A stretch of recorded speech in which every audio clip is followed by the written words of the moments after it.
মিশিতে যাইও ফুল বনে রে ভ্রমরা।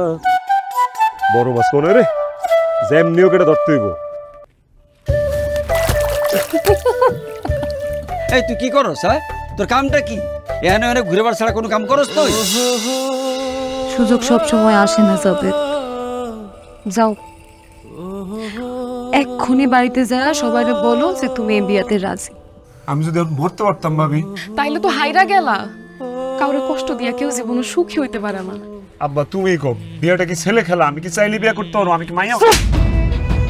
একটা কথা কবি না তুই, তোর কোনো কথা কওয়ানোর নাই। নিজে বিয়া সম্পর্কে নিজে কইতে তো লজ্জা করে না? সংসারে এমন একটা জিনিস, এই সংসারে কারো না কারো ত্যাগ কলম লাগে।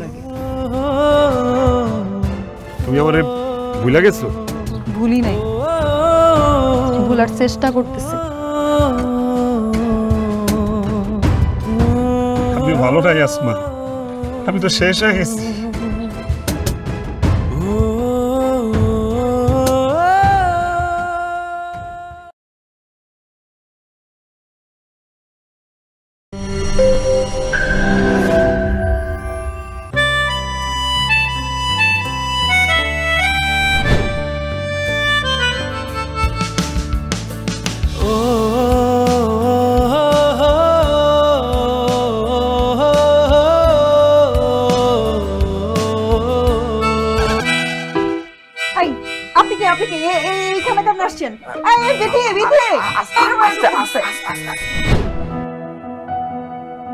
মেম্বার সাহেব,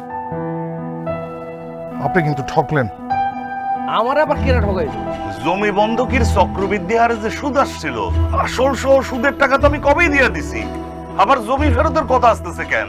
কাকা কিসের বন্ধক? বন্ধকের টাকা তো আপনারে দিয়ে দেওয়া হয়েছে কাকা। দিয়ে দিছে, কিন্তু বন্ধকের হিসাব তুমি বুঝো না। টাকার বদলে টাকা আর বাড়ির বদলে বাড়ি। সময় থাকতে বিটা বাড়িটা মেম্বার সাহেবের লিখে দেয়। আমার কেনা জমি, আমি বন্ধকের টাকা ফেরত দেওয়া জমি, সেই জমি আপনি আমার লিখে নেবেন কার জন্য? আপনি মেম্বার হচ্ছেন কি? এটা কি কার জন্য নাকি মগের মূল্য নাকি? আপনি এগুলো কি করতেছেন? এই সাবধানে কথা কও। এই মেম্বার সাহেব তোগো ভোটে কিন্তু নির্বাচিত হয়নি। এই মেম্বার সাহেব নির্বাচিত হয়েছে জনগণের ভোটে। মা, আমাকে তো অনেক ভয় লাগতেছে। মেম্বার কিন্তু খুব খারাপ মানুষ। আপা বাইরে না, আব্বা ভেতরে দেখেন, ভেতরে দেখেন।